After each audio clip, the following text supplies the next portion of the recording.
One time OB entry కోసం అన్ని buffer godowns inspection చేయమని చెప్పి ఆర్డర్ రావడం జరిగింది.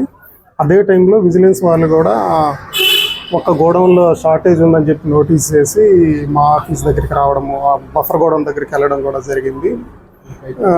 ఈ రెండింటిని దృష్టిలో ఉంచుకొని అదే టైంలో ఆ గోడౌన్ సంబంధించిన ఇన్వెస్టర్ కూడా అక్కడ లాస్ ఉంది, నాకు తెలియకుండా జరిగిన లాస్, అది వే బ్రిడ్జ్లో వచ్చిన ఫాల్ట్ వల్ల నా గోడౌన్లో తక్కువ ఉన్నాయని చెప్పి ఒక రిప్రజెంటేషన్ జేసీ గారికి ఇవ్వడం జరిగింది.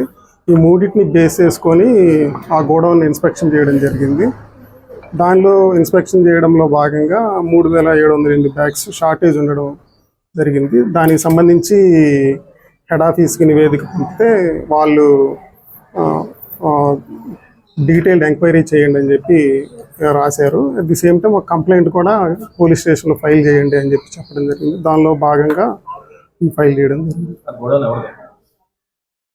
ఆ గోడౌను జేఎస్ వేర్ హౌస్ అని ఒక గోడౌన్.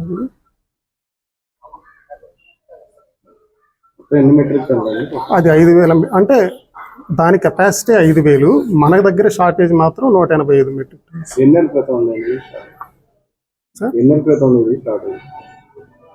ఎన్ని నెలల క్రితం అంటే మనం ఐడెంటిఫై చేసింది మాత్రం ఒక వారం క్రితం.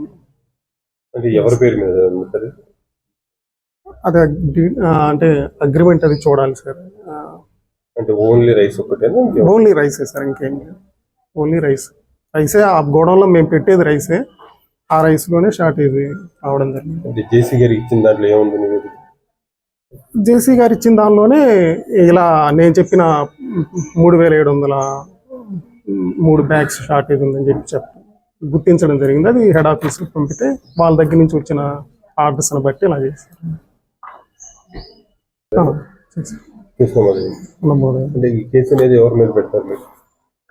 కేసు అక్కడ గోడౌన్ మేనేజర్ అని ఒక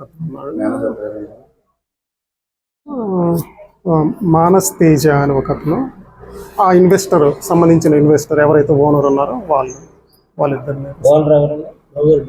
ఓనర్ పేరు అది అగ్రిమెంట్లో ఉంటుంది, ఇంకా అది అగ్రిమెంట్లో